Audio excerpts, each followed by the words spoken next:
사도 바울이 로마로 가는 길에 지금 풍랑을 만난 이야기를 우리가 살피고 있습니다. 이 풍랑이라고 해서 다 같은 풍랑이 아닙니다. 요나가 당하는 풍랑이 있고 바울이 당하는 풍랑이 있고 또 예수님의 제자들이 당하는 풍랑이 있습니다. 풍랑이라는 면에서는 동일하지만 그 원인은 다 다르다는 것을 알 수 있습니다. 우리가 건강이 나빠지는 것도 병이 드는 것도 우리가 건강 관리를 잘못해서 병이 날 수도 있습니다. 또 어떤 경우에는 하나님의 징계로 병이 날 수도 있습니다. 또 어떤 경우는 귀신의 역사로 병이 날 수가 있습니다. 근데 한때 귀신론을 주장하는 어떤 분은 모든 병은 귀신 때문에 난다. 감기가 걸려도 귀신아 물러가라 그렇게 했던 적이 있습니다. 근데 정작 본인이 이제 감기에 걸려가지고 병원에 있을 때 교인들이 와서 목사에게 대놓고 귀신아 물러가라니까 막 목사님 기분이 좀 안 좋았을 겁니다. 우리의 병이라는 것은 여러 가지 원인에서 일어날 수 있는데 어느 하나의 기준만 가지고 그렇게 하면 너무 참 어리석은 그런 진단 아닙니까? 우리가 병원에 가도 왜 이런 병이 생겼을까 참 많은 진단을 하고 이것 때문에 그렇다 그렇게 하는 경우가 많이 있잖아요. 풍랑이 있는 것도 마찬가지입니다. 요나의 풍랑은 요나가 잘못해서 하나님이 그 요나를 돌이키기 위한 징계로서 내린 풍랑이었습니다. 잘못은 요나가 했는데 누가 피해를 봅니까? 그 배에 있는 사람들이 다 피해를 보잖아요. 저는 오늘날도 교회가 잘못하면 하나님이 교회를 돌이키기 위해서 아무런 잘못이 없는 주위 사람들, 세상 사람들이 피해를 당할 수 있다 그렇게 봅니다. 그런데 이 바울의 풍랑은 바울은 잘못한 것이 없습니다. 오히려 바울의 말을 듣지 않는 그곳에 있는 사람들이 잘못한 것이잖아요. 또 제자들을 갈릴리 바다로 가게 함으로써 풍랑이 일어나게 했을 때 그 풍랑은 제자들의 잘못이 아닙니다. 예수님이 제자들의 믿음을 테스트하기 위해서 또 풍랑을 통해서 제자들의 믿음을 키워주기 위해서 일으킨 그런 풍랑입니다. 그러니까 이 풍랑이라는 것은 풍랑이 다 한 가지 원인에서 일어나는 게 아니고 요나의 풍랑이 있고 바울의 풍랑이 있고 또 제자들의 풍랑이 있다는 것입니다. 그런데 우리 특별히 보수주의 교회 사람들은 율법주의적인 그런 가르침을 계속 받아왔기 때문에 우리의 삶에 조그마한 풍랑만이라도 가정에 사고만 나도 질병만 나도 우리는 무슨 풍랑으로 진단합니까? 요나의 풍랑을 우리가 맞이했구나. 내가 또 무슨 잘못을 해서 이런 풍랑이 일어나는가. 물론 풍랑 가운데는 우리가 잘못해서 하나님의 징계로 겪게 되는 그런 사고, 그런 고생이 있을 수 있습니다. 그런 모든 사고가 요나의 풍랑은 아닐 수 있다는 것입니다. 바울의 풍랑은 아무런 잘못이 없어도 풍랑을 만나게 되는 것입니다. 바울이 지금 어디 돈 벌러 가는 것도 아니고 죄를 지으러 가는 거 아니고 로마에 복음을 전하러 가는 길이잖아요. 그럼에도 불구하고 바울이 탄 배에 풍랑을 만날 수 있듯이 우리 성도들이 믿음으로 살려고 몸부림을 치는 가운데서도 다른 사람의 잘못을 인하여서 풍랑을 만날 수 있다는 것을 우리가 알아야 됩니다. 그래서 어려움을 당할 때 왜 이런 풍랑이 일어나는가 우리가 진지하게 기도하고 그 원인을 찾는 것이 중요합니다. 우리가 잘못해서 일어난 풍랑이로 한다면 주여 제가 돌이키겠습니다. 주의 뜻을 쫓아가겠습니다. 그렇게 하면 되는 것이고 우리는 아무런 잘못이 없는데 분명히 주의 뜻을 이루려고 하는데 풍랑이 일어났다면 여기에도 무슨 하나님의 계획이 있겠구나. 그 계획을 찾아가면 되는 것이고 제자들이 만난 풍랑처럼 아무런 잘못이 없고 다른 사람의 잘못도 없는데 풍랑이 일어난다면 하나님이 우리의 믿음을 테스트 하시는구나. 그래서 이런 풍랑을 인하여서 우리의 믿음이 부족함을 깨닫고 주의 능력을 경험함을 인하여서 우리의 믿음이 더 커지는 그런 계기를 삼으면 될 줄로 믿습니다. 자, 바울이 만났던 풍랑은 요나의 풍랑과도 다르고 제자들의 풍랑과도 다르다는 것을 우리가 먼저 알 필요가 있습니다. 자, 근데 이제 풍랑을 만나게 되면은 어떤 일이 벌어지냐면은 이게 자기들이 평상시에는 노를 저어서 원하는 방향으로 가지만 풍랑을 만나게 되면 도무지 노를 저어서 갈 수 없습니다. 바람에 끌려서 자기들이 원하지 않는 곳으로 계속 밀려가는 이런 환경에 처하게 된다는 것을 말씀하고 있습니다. 저는 우리의 인생에도 이럴 때가 있을까요, 없을까요? 있습니다. 분명히 내가 계획한 바는 저곳이었는데 전혀 의지와 상관없이 다른 곳으로 흘러가는 그런 경우가 있다는 것입니다. 특별히 자동차를 운전해 보면 저는 급발진 사고를 한 번도 경험하지 않았는데 그냥 영상을 보면 분명히 이 사람들은 브레이크를 잡았는데 전혀 브레이크가 말 안 됐습니다. 속도가 계속 나니까 어쩔 수 없이 막 피한다고 해도 주위 차들을 들이대받고 사고를 내고 그렇게 하는 것입니다. 그 사고는 솔직히 그 사람이 의지로 하는 것이 아닙니다. 차가 지 마음대로 고장이 나고 가는 거잖아요. 그렇죠. 또 저는 눈이 왔을 때 처음에 운전할 때는 잘 몰랐습니다. 근데 눈이 많이 오니까 브레이크를 잡아도 브레이크가 말이 안 됐더라고요. 저절로 막 미끄러져 가는데 앞에는 트럭이 있는데 그때 기도가 정말 간절하게 나더라고요. 내 의지로 안 되니까 주여 도와주시옵소서. 그러니까 거의 극적인 차이로고 트럭 밑으로 딱 부딪히기 일보 직전이었습니다. 그때 얼마나 참 두려움이 생기든지 우리의 삶에 정말 우리 뜻대로 안 될 때가 많이 있습니다. 그럴 때는 누구의 뜻에 맡게 됩니까? 오직 하나님의 손에 운명을 맡기는 거잖아요. 우리가 어떻게 할 수 없잖아요. 그래서 하나님이 이렇게 하신 이유는 인생이라는 것은 너희 뜻대로 안 된다는 것을 보여주는 것입니다. 잠언 16장 9절에도 보면 사람이 마음으로 자기의 길을 계획할지라도 그의 걸음을 인도하시는 이는 여호와이시니라. 평상시 내가 원하는 대로 될 때는 이 말씀이 전혀 아멘이 되지 않습니다. 내가 원하는 대로 하면 되는데 내가 원하는 대로 안 된단 말인가 그렇게 할 수 있는데 막상 어떤 상황 우리의 인생에서 풍랑을 만나보면 참 내 의지대로 안 됩니다. 내 인생도 내 의지대로 안 되고 자식도 내 의지대로 안 되고 내 일도 내 의지대로 안 되는 그런 상황에 만날 때가 바로 풍랑을 만날 때입니다. 그럴 때는 두려워하지 말고 주님께 모든 뜻을 맡깁니다. 주님이 인도해 주신 대로 가겠습니다. 이렇게 하면 됩니다. 그때는 아무리 발버둥을 쳐도 안 되니까 어쩔 수 없이 우리는 누구의 뜻을 따라갑니까? 주의 뜻을 따라가게 되는 것입니다. 또 풍랑을 만나게 되면 자기가 가진 것을 다 버려야 됩니다. 살기 위해서 다 버려야 되잖아요. 8절 보면 우리가 풍랑으로 심히 애쓰다가 이튿날 사공들이 짐을 바다에 흩풀어버리고 사흘째 되는 날에 배의 기구를 그들의 손으로 내어버리니라. 살기 위해서는 이제 하나 둘씩 버려야 되는 것을 말씀하고 있습니다. 평상시 때는 무엇이 중요한지를 잘 모릅니다. 그러나 위기에 닥치면 정말 중요한 거하고 덜 중요한 거하고 이 구분이 됩니다. 그러니까 진짜 중요한 것만 놔두고 덜 중요한 것들은 자꾸 버리게 되는 거잖아요. 풍랑일 때는 그렇죠. 우리 구약 욥기를 한번 보겠습니다. 욥기 1장 1절입니다. 우스 땅에 욥이라 불리는 사람이 있었는데 그 사람은 온전하고 정직하여 하나님을 경외하며 악에서 떠난 자더라. 그에게 아들 7과 딸 3이 태어나니라. 그의 소유물은 양이 7,000마리요 낙타가 3,000마리요 소가 500결이요 암나귀가 500마리이며 종도만 있었으니 이 사람은 동방 사람 중에 가장 훌륭한 자라. 성경이 욥을 소개하고 있는 그런 부분입니다. 욥을 소개할 때 제일 먼저 소개하는 게 뭡니까? 그의 인격과 믿음을 소개하고 있습니다. 그 다음에 뭘 소개하고 있죠? 그의 자녀들을 소개하고 있습니다. 그 다음에 소개하고 있는 게 뭡니까? 그의 재산을 소개하고 있습니다.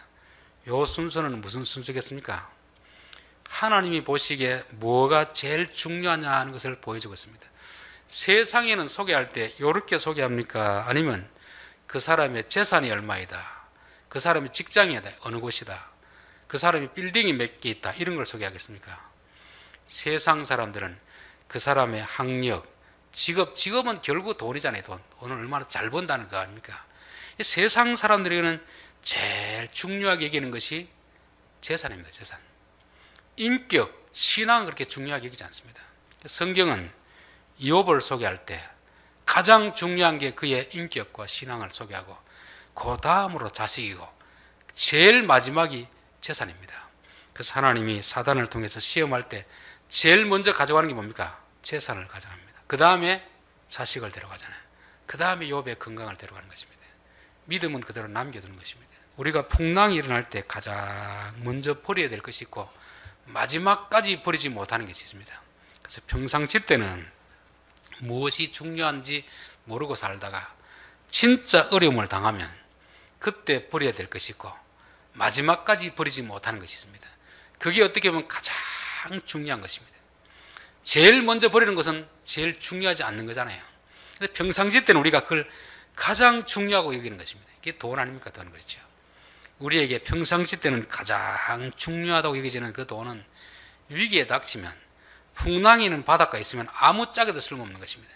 다 버려야 되는 그런 겁니다. 어느 분이 암이 걸려가지고 이제 죽을 날이 얼마 남지 않았습니다. 그래서 호스피스가 거기 와서 교육을 하는데 당신에게서 가장 중요한 그 10가지를 한번 써보십시오. 그래서 10가지를 쭉 썼습니다. 재산, 미모, 건강 쭉 다 썼잖아요. 당신의 살이 얼마 남지 않았으니까 덜 소중한 것부터 하나씩 지워 나가십시오. 덜 소중한 것. 그래서 쭉 지워 나가는데 마지막까지 지울 수 없는 게 있더랍니다. 그게 뭐겠습니까? 자기 목숨도 지울 수 있는데 마지막까지 자식은 못 지우게 되는 자식은. 그러니까 부모에게 자식은 자기 목숨보다 더 소중하다는 것을 말씀하고 있잖아요. 그러면서 그 앞에 자기가 가졌던 집, 차, 좋은 옷, 반지, 다이아몬드 이런 것은 제일 먼저 지웠다는 거예요. 제일 먼저. 근데 마지막까지 지우지 못한 게 바로 자식이더라는 것을 말하는 걸 들었습니다. 그걸 봤을 때 부모에게는 자기 목숨보다 자식이 더 소중하구나. 그래서 말씀해 주는 거죠. 그래서 우리들도 지금 풍랑을 만나기 이전에 지금 평안할 때 목록을 한번 쭉 써보십시오. 내가 가지고 있는 재산 1호는 무엇인가 쭉 써보시고 진짜 풍랑이 만났을 때 뭘부터 버리는지 그걸 알게 되면 평상시에도 진짜 중요한 것을 붙들고 살 수 있습니다. 그렇지 않으면 덜 중요한 거 붙들고 살다가 진짜 중요한 걸 놓치고 살게 되는 것이 바로 우리의 어리석은 삶입니다. 그래서 풍랑이라는 것은 반드시 나쁜 것만 아니다. 우리가 중요하지 않는 것을 중요하게 여기고 사는 어리석음을 깨우쳐 줄 수 있는 것이 어쩌면 풍랑이고 고난이고 그 시련이다. 그렇게 볼 수가 있습니다. 자, 또한 위기의 때가 되면 사람들을 알 수 있는 사람들. 평상시 때는 사람들을 잘 모릅니다. 평상시 때는 다 말로는 다 충성한다고 하잖아요. 그러나 가정에, 교회, 나라에 위기가 닥치면 그 사람의 실상이 다 드러나게 되어 있습니다. 그래서 어려움을 통해서 사람이 어떤가를 알게 되는 겁니다. 하나님이 바울을 로마로 지금 보내기 전에 왜 이런 풍랑을 만나게 하겠습니까? 로마에 가서 복음을 전해야 되는데 바울아, 너가 사람을 아느냐? 복음을 전하려고 하면 복음을 듣는 사람이 어떤 존재들인가? 어떤 생각을 가지고 있는가? 그걸 알아야 되는데 바울은 아직도 안다고 하지만 잘 모르니까 이 풍랑을 만나게 함으로 인해서 그곳에 타고 있는 사람이 어떻게 행동하는가를 보면서 사람이 어떤가를 알라고 가르쳐 주는 것입니다. 경상도 출신의 목사님이 충청도 가서 한번 개척을 했습니다. 개척을 하고 이제 전도 행사를 하려고 선물도 준비하고 다니면서 언제 우리 교회 전도 축제를 하니까 꼭 오십시오 하니까 알았시오 하답니다. 그래서 알았시오 하는 사람들은 다 참가할 사람으로 보고 그거부터 준비를 했습니다. 그런데 알았시오 한 사람이 한 사람도 안 왔더랍니다. 그래서 너무너무 실망해가지고 이럴 수 있느냐, 사람이 오면 온다고 하고 못 온다고 해야지 알았시오 해놓고 안 온 건 이건 또 이해가 안 되는 거예요. 경상도 사람은 이해가 안 되는 거죠. 근데 충청도 사람들은 알았시오 하는 게 이게 거부하는 표시랍니다. 거부하는. 직설적으로 반대를 못하니까 그런 사람들은 알았시오 하면 안 오는갑다 생각해야 되는데 경상도 사람은 그걸 모르잖아요. 우리는 딱 부러지게 오면 온다, 가면 간다 딱 하는데 그게 안 되는데 충청도 사람은 알았시오 하니까 이 사람 경상도 사람은 다 오는 줄 알고 준비했다가 허탕을 치고 실망만 했다는 것입니다. 그거는 그 사람이 잘못한 겁니까? 그 목사님이 잘못한 겁니까? 목사님이 잘못한 거죠. 복음을 들어야 될 대상이 성량이 어떤지도 모르고 그렇게 하다가 자기가 그렇게 실패한 거잖아요. 하나님도 바울을 통해서 로마의 복음을 전하기를 원하지만 그러나 배를 타고 있는 사람들을 보면서 너가 복음을 전할 대상이 어떤 사람인가를 한번 알려주는 그런 기회로 삼고 있는 것입니다. 자, 30절 사공들이 도망하고자 하여 이 물에서 닷을 내리는 채 하고 그릇배를 바다에 내려놓거늘. 그릇배라는 것은 큰 배가 있으면 작은 보트와 같은 그런 배입니다. 이거는 닷을 내리는 채 하면서 어떻게 합니까? 그릇배를 내려가지고 도망가겠다는 거잖아요. 사공들이 뭐 하는 사람입니까? 배에서 지금 노를 저어야 될 사람이잖아요. 그런데 이들은 위기가 닥치니까 배 안에 있는 사람은 상관없습니다. 자기들이 살기 위해서 도망가는 이게 사공입니다. 저는 오늘날도 어느 조직이라든지 어려움에 당하면 제일 먼저 도망가는 사람이 있습니다. 돈을 받고 일하는 사람은 돈이 되면 일하지만 돈이 안 되면 도망가게 되어 있습니다. 여러분, 교회 안에서도 진짜 교회를 사랑하는 사람 누구겠습니까? 교회가 어려울 때 마지막까지 남아서 교회를 지키는 사람이 교회를 사랑하는 사람입니다. 그런데 현대 교회는 참 그런 게 많이 부족한 것 같아요. 저는 이제 김천 시내도 그렇고 뭐 대구 시내도 그렇고 다른 교회도 보면은 뭐 많은 사람들이 모이는 것 같잖아요. 근데 막상 교회 어려움이 닥치면 뿔뿔이 다 흩어져 가버립니다. 그런 사람들은 사실 교회를 사랑하는 사람이라 할 수 없거든요. 진짜 교회는 누구겠습니까? 그 교회가 어려울 때 마지막까지 교회를 지키는 사람들이 그 교인입니다. 교인. 이 사공들은 어차피 돈 받고 하는 거니까 여기에 타고 있는 사람이 죽든 뭐 살든 상관없습니다. 자기만 살면 되겠다고 그렇게 도망가는 것입니다. 저는 가정도 볼 때 참 옛날하고 지금이 많이 다른 것 같아요. 옛날에는 많이 어려워도 자식을 버리고 가는 부모는 잘 없었거든요. 요즘은 조금만 뭐 어려우면 자식은 그냥 버려두고 가는 이런 경우가 참 많이 있습니다. 이게 참 옛날보다는 오늘 현대인들이 많이 타락을 했구나, 많이 이기적이 되었구나. 어느 목사님이 자녀들이 좀 많아가지고 도저히 그 가난한 시골에서 아이들을 다 못 키우니까 한둘이를 딴 데 이렇게 시설로 보냈습니다. 그리고 나서 며칠 있지 않다가 너무 마음이 아파가지고 다시 데려왔답니다. 왜냐하면 우리가 고생을 하더라도 다 같이 해야지, 우리 좀 입 들으려고 딴 데 보내니까 너무 마음이 아파 안 된다는 거예요. 그게 가정이고 그게 부모 마음 아니겠습니까? 저는 교회도 또 회사도 정말 어려울 때 끝까지 남아있는 사람, 그 사람이 진정한 회사를 사랑하는 사람이고 교회를 사랑하는 사람입니다. 사공은 제일 먼저 도망하려고 하는 사람이 바로 사공 아닙니까? 사공, 그렇죠. 자, 그런데 바울이 어떻게 합니까? 바울이 백부장과 군인들에게 이르되 이 사람들이 배에 있지 아니하면 너희가 구원을 얻지 못하리라니 이에 군인들이 그릇줄을 끊어 떼어버리리라. 바울이 그들이 도망하려는 걸 보고 나서 이렇게 하면 안 됩니다. 책망하지 않습니다. 우리가 죽어도 같이 죽고 살아도 같이 살아야 됩니다.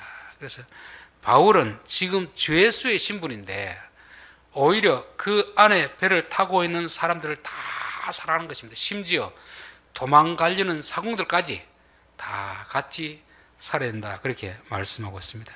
그래서 이 배의 진정한 주인은 누구겠습니까? 바울 같은 사람이 지도자가 되어야 되잖아요.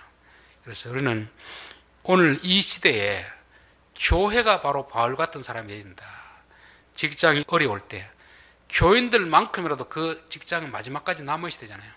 이 세상이 어려울 때 교회가 마지막 희망이 되어야 되지 않겠습니까? 다 자기 살 길만 찾아가고 다 절망 가운데 있을 때 바울은 형제들이여 희망이 있습니다. 또 밥을 먹읍시다. 지금 밥을 먹어야 그래도 좀 기력을 찾고 다시금 살아갈 수 있는 것이지 이렇게 낙심하고 있으면 안 됩니다. 그렇게 해서 밥을 먹고 그렇게 가는 것입니다. 36절 보니까 그들이 다 안심하고 받아 먹으니 배에 있는 우리의 수는 전부 276명이었더라. 바울은 그곳에 있는 사람들의 숫자를 다 세어봤습니다.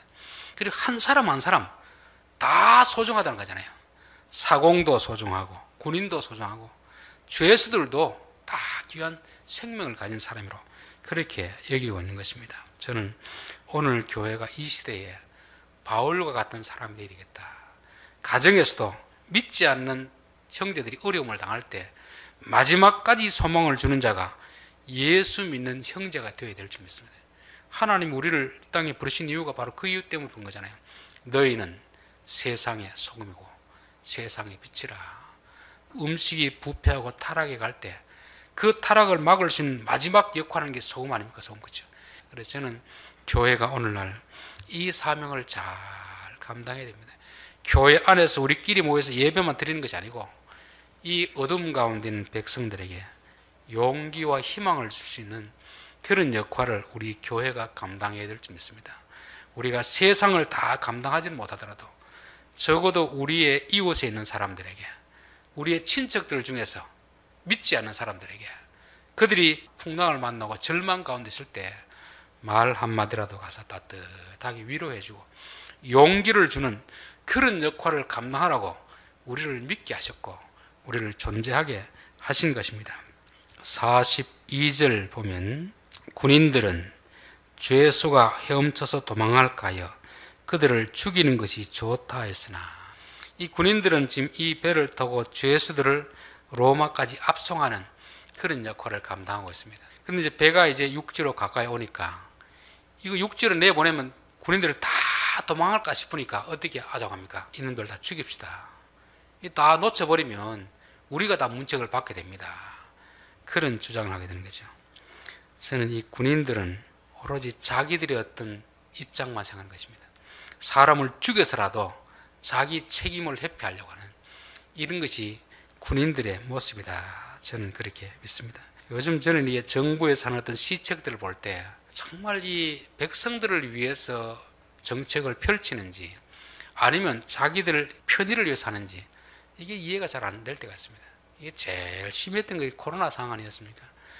무조건 교회도 모이지 마라, 예배 드리지 마라. 그게 제일 쉽습니다. 안 모이면 뭐 확산될 염려가 없으니까. 그러면 교회도 예배가 안 되고 장사는 또 장사 안 되고, 자기들은 제일 쉽지만 그로 인해서 많은 사람들이 피해를 보잖아요. 어떻게 하면 생업을 하면서도 막을 수 있는 그 방법을 찾아야 되는데 그 방법을 찾지 않고 자기들이 하기 쉬운 그런 방법만 찾아가지고 다 하는 것입니다. 어쩌면 군인들이라든지 공무원들이 그 길을 취하기가 쉽습니다. 왜? 자기 책임이 없으니까, 자기들이 관리하기 제일 좋으니까 그렇게 할 수 있잖아요. 그런데 적어도 사람들을 좀 존중하는 마음이 있어야 되잖아요.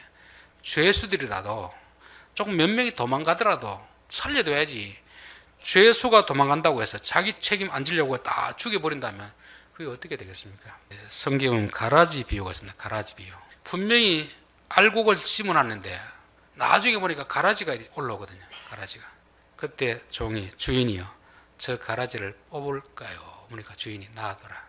가라지 뽑다가 멀쩡한까지 다 다치게 한다. 그러니까 수습대가 되면, 확실하게 드러나면 가라지를 뽑지, 그 전까지는 괜히 뽑는다고 그렇게 하지 말라는 것입니다. 자, 여기서도 죄수라고 진짜 악랄한 죄수가 있을 거 아닙니까? 죽이는 것이 더 좋을 수 있는 그런 죄수가 있습니다. 그런데 이 죄수들 중에는 어떤 사람도 있겠습니까? 바울 같은 사람도 있거든요. 억울하게 죄의 누명을 쓰고 있는 사람이 있습니다. 이런 사람은 죽여서 안 되잖아요. 그런데 그냥 죄수라는 명목으로 다 죽여버리면 그게 얼마나 큰 피해가 있겠습니까? 형사소송법에 보면 무죄 추정의 원칙이 있습니다. 무죄 추정의 원칙. 그건 뭐냐면 10명의 범인을 놓치더라도 한 명의 억울한 사람을 만들지 않는 것이 이게 무죄 추정의 원칙입니다.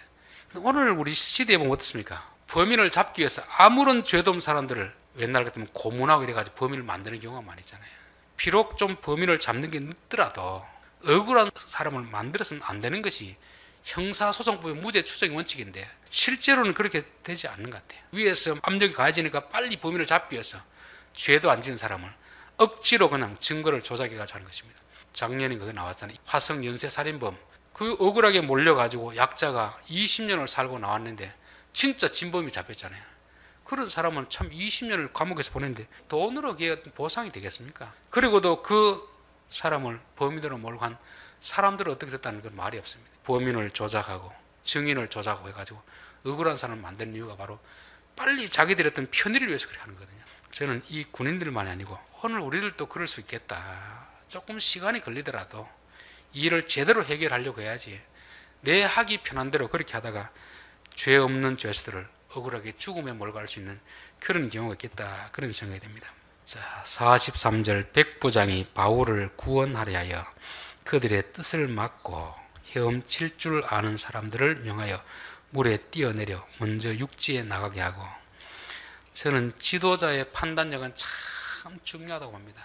백부장하고 군인들은 어쩌면 같은 편입니다. 같은 편. 그렇죠. 군인들이 이런 제안을 하면 백부장은 오케이 하면 되잖아요. 죄수들을 도망치게 하면 자기들이 책임져야 되는데 그렇게 하면 되는데 그들의 뜻을 막는 거죠. 그건 안 된다. 이 죄수들 중에는 진짜 악랄한 죄수도 있지만 억울한 죄수도 있다. 특별히 바울 같은 사람들. 아마 이 백부장이 이 군인들의 의견을 따랐다면 바울은 여기서 죽는 겁니다.